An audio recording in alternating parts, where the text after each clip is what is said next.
అరుణాచలం, తిరువణ్ణమలై. తమిళులు తిరువణ్ణమలై అంటారు, తెలుగువారు అరుణాచలం అంటారు. అలాంటి గొప్ప పుణ్యక్షేత్రం దక్షిణ కాశీ. అరుణాచలం వెళ్ళిన తర్వాత ఒక లెక్క, అరుణాచలం వెళ్ళక ముందు ఒక లెక్క మానవుడి జీవితం అంటారు కదా. మన చాగంటి గారు కూడా అదే అన్నారు. అలాంటి మహా అద్భుతమైనటువంటి పుణ్యక్షేత్రంలో జరుగుతున్నటువంటి దారుణాలు చూస్తే భయమేస్తుంది. ఏ విధంగా వీళ్ళందరూ కూడా ఇంత దారుణమైనటువంటి ఘటనలకు పాల్పడుతున్నారు. ఈ గిరి ప్రదక్షిణ చేస్తున్నటువంటి చాలామంది మహిళల్ని ఈ మధ్య కొంతమంది దొంగనా కొడుకులు అత్యాచారం చేస్తున్నారు. ఒంటరిగా వెళ్తున్నటువంటి మహిళల దగ్గర బంగారం తీసుకుంటున్నారు. పైగా అదంతా చుట్టూ కొండ కాబట్టి కొన్ని తుప్పలు, అలాగే నిర్మానుష్యమైనటువంటి ప్రాంతం కూడా ఉంటుంది. దేవాలయం నుంచి 4 కిలోమీటర్లు నైరుతి లింగం వరకు ప్రయాణిస్తే అక్కడ వరకు 4 కిలోమీటర్లు, అక్కడ వరకు ఏ భయము లేదు. కానీ నైరుతి లింగం నుంచి కుబేరు లింగం వరకు అక్కడ ఈ 6-7 కిలోమీటర్లు చాలా అంటే చాలా నిర్మానుష్యంగా ఉంటుంది. అంటే నిర్మానుష్యం ఎప్పుడు ఉంటుందంటే రాత్రిపూట, రాత్రి 10 నుంచి ఉదయం 6 వరకు కూడా నిర్మానుష్యంగా ఉంటుంది. ఇది చాలా ప్రమాదకరమైనటువంటి ఒక ప్లేస్గా ఇప్పుడు వాళ్ళు తయారు చేశారు. ఇక్కడ చాలా వరకు ఆశ్రమాలు ఉంటాయి, గుడులు ఉంటాయి, కానీ ఎవరు ఉండరు, కనిపించరు. ఇదే అదునుగా భావించినటువంటి కొంతమంది దొంగల అంజా కొడకలు అక్కడ దూరి మొన్న 30వ తారీఖున ఒక స్నేహితుడు, ఒక ఫ్రెండ్, ఇంకొక ఆవిడ గిరి ప్రదక్షిణ చేస్తుంటే అతన్ని కొట్టేసి, అతన్ని భయపెట్టి ఆవిడని తీసుకొని వెళ్ళిపోయి సామూహిక అత్యాచారం చేసి వీడియోలు తీసి ₹1,00,000 డిమాండ్ చేశారు. మళ్ళీ తర్వాత రోజు ఫోన్ చేసి ఆవిడ 4,000 పంపించి స్థానికంగా ఉన్నటువంటి పోలీస్ స్టేషన్లో కేసు నమోదు చేస్తే వాళ్ళు కంప్లైంట్, వాళ్ళు ఏమొచ్చేసి మొత్తం 3-4 బృందాలుగా విడిపోయి వెంటనే వాళ్ళని పట్టుకున్నారు. తర్వాత ఒక ఫ్యామిలీ, మొన్న ఫ్యామిలీని ఏమొచ్చేసి ఇలాగే అడ్డగించి వాళ్ళ దగ్గర ఉన్నటువంటి బంగారము, ఆ వస్తువులు అన్ని లాక్కున్నారు. అంతకుముందు ఒక తెలంగాణ యువకుడిని చంపేశారు. అంతకుముందు ఇంకొక తమిళనాడుకు చెందినటువంటి వ్యక్తిని చంపేశారు. ఇలాంటి దారుణాతి దారుణాలు, ఘోరాతి ఘోరాలు ఈ అరుణాచల గిరి ప్రదక్షిణలో ఈ మధ్య కొంతమంది చెత్త లంజా కొడకలు దూరి చేస్తున్నారు.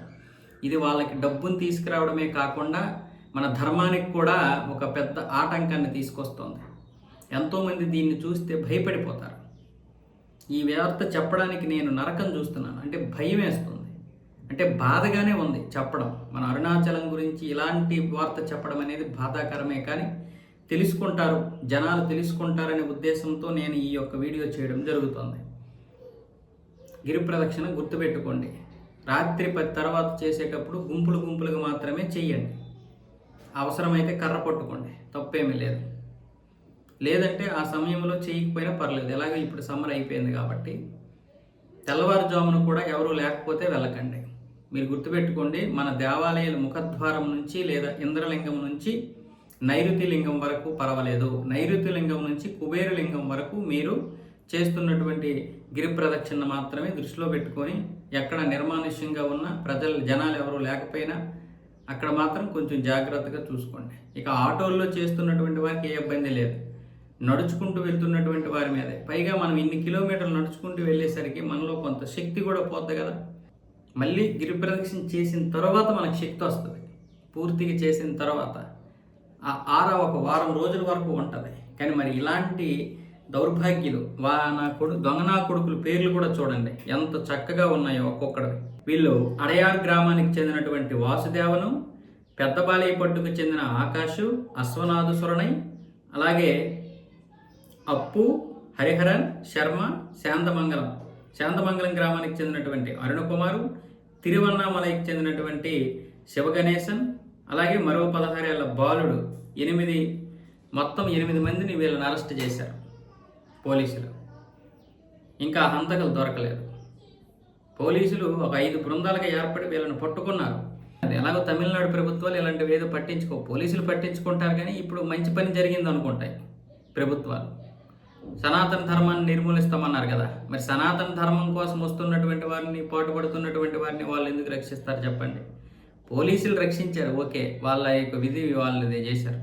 అదే ఉదయనిధి గడు ఉన్నాడు అనుకోండి, సచ్చినోళ్ళు చచ్చిపోనివ్వండి అంటాడు, అవసరమైతే మన దొంగల్లే పెట్టండి అంటాడు వాడు. అలాంటి మూర్ఖుడు వాడు.